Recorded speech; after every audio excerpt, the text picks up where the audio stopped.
Every Kentucky Derby trail starts with hype, but only a handful of colts survive the road to the roses. Let's get you caught up on the top contenders. Riders up. Hello, welcome to Billy Ho Sports. This is your December update on Kentucky Derby 2026. So this will be the only update for December. Rest assured, BHS will be back in January. That's when we'll really start kicking in these updates. But as of early December, the five colts that top my list are Ted Nafi, Paladin, Napoleon Solo, Brant, and yes, Intrepido. So be sure to subscribe to the channel so you can be eligible for the weekly Split the Pot draw. Just check the description of this video for the details on that. And then we're going to jump right into it with a few honorable mentions. And one of those has to be Blackout Time. Kenny McPeek's horse that had to scratch out of the Breeders' Cup Juvenile.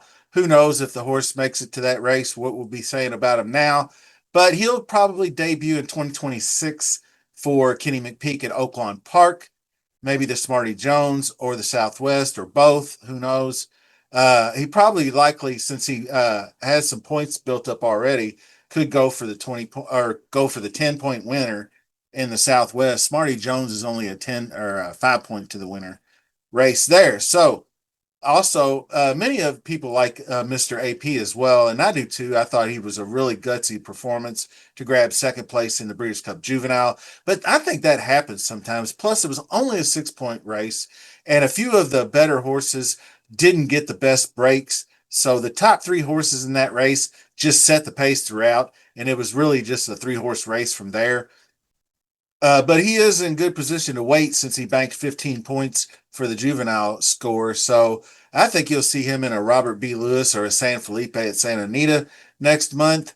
Another one, disappointing for Bob Baffert, but Desert Gate deserves a little mention. He developed a hock infection, which can be serious if not managed right, but it sounds like they said he was going to be okay. But the fact that it's been since October 10th or something like that, I can't remember since his last work. I don't know when the infection was diagnosed, but they can tend to treat it with antibiotics and whatnot. So we'll see. We'll find out when he returns to racing. Be honest with you, that's why he's not making the list, because he does seem like he's got potential.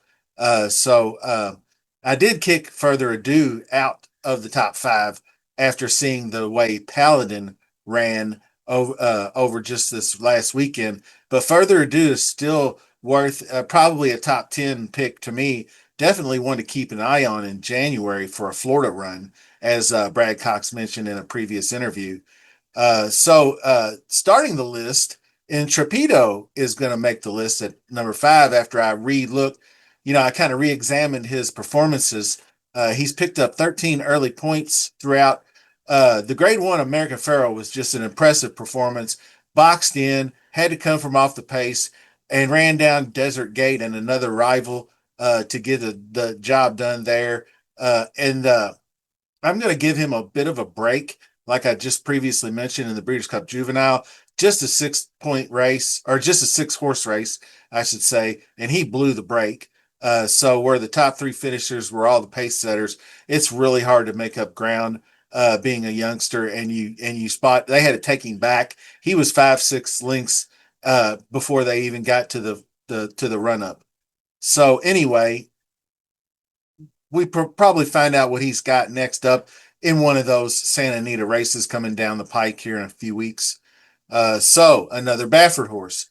I think this one definitely deserves to be on the list. Brant. And unlike his other past early bloomers and speedsters like Citizen Bull, the pedigree is much more sound on this one, in my opinion.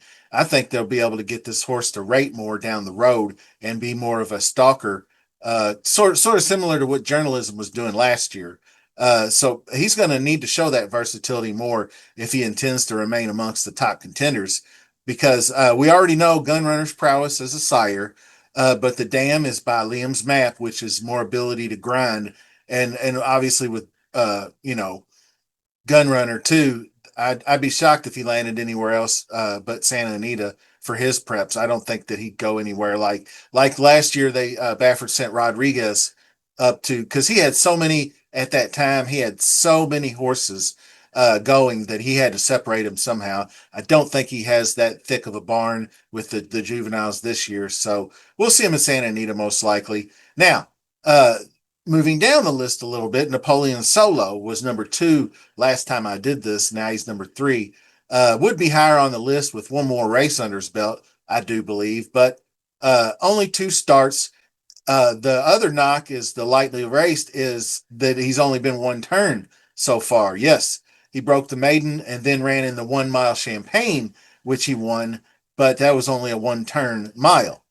His breeding fits the mold of a 1 mile specialist, in my opinion, and like maybe like the miler to the mile and an eighth type, uh, kind of like National Treasure for Bob Baffert was previously. Horse that you just get him a little bit past a mile and an eighth, and he starts to struggle. I think that he can. The distance is attainable, but I don't know how well he'll be able to carry that final furlong in a classic like the Kentucky Derby. All right, Paladin is number 2 on the list this week, and he stamped himself with a gutsy win in the Grade 2 Remsen last weekend. Mile and an eighth juvenile route in a major stamina test for a 2-year-old. So rarefied air there. Obviously sired by a gun runner, known for producing sturdy top class routers, classic distance type horses. And Paladin has the pedigree of the advantage of stamina and durability. He stepped up off the maiden win. That's not an easy feat to do. Smooth running style under pressure. He looked really efficient coming down the stretch to get it done in the Remsen. So I think he might rate and kick turn in his 3-year-old campaign with more distance expected. Trainer Chad Brown has to be psyched about the potential and the future of this one. So that rounds us up to number 1, and everybody's number 1. If they don't have Ted Nafi ranked number 1 overall, then they're just trying to be different on purpose because he's 4 for 4. He has 3 grade 1 victories. He is the 2-year-old champion. And so, I mean, what else can you ask for? Todd Pletcher obviously has had a few misfortunes along his Derby trail in the past, but he has that patience. He has precision in development. Uh, he never tends to over race 2-year-olds, so we won't see him obviously till next year. So he's had 4 races, and that's a lot, really. So I think his future is bright. He's prepping in Florida. I think he'll come in either the Holy Bull or the Fountain of Youth, and then on to the Florida Derby, and then to the Kentucky Derby. I think health is more important. I think the talent is all there. He's proven he could do it. So all he has to do is hit one more of these Florida preps, and then maybe the Florida Derby, and he should be good to go. So that is going to wrap up your December Kentucky Derby 152 update.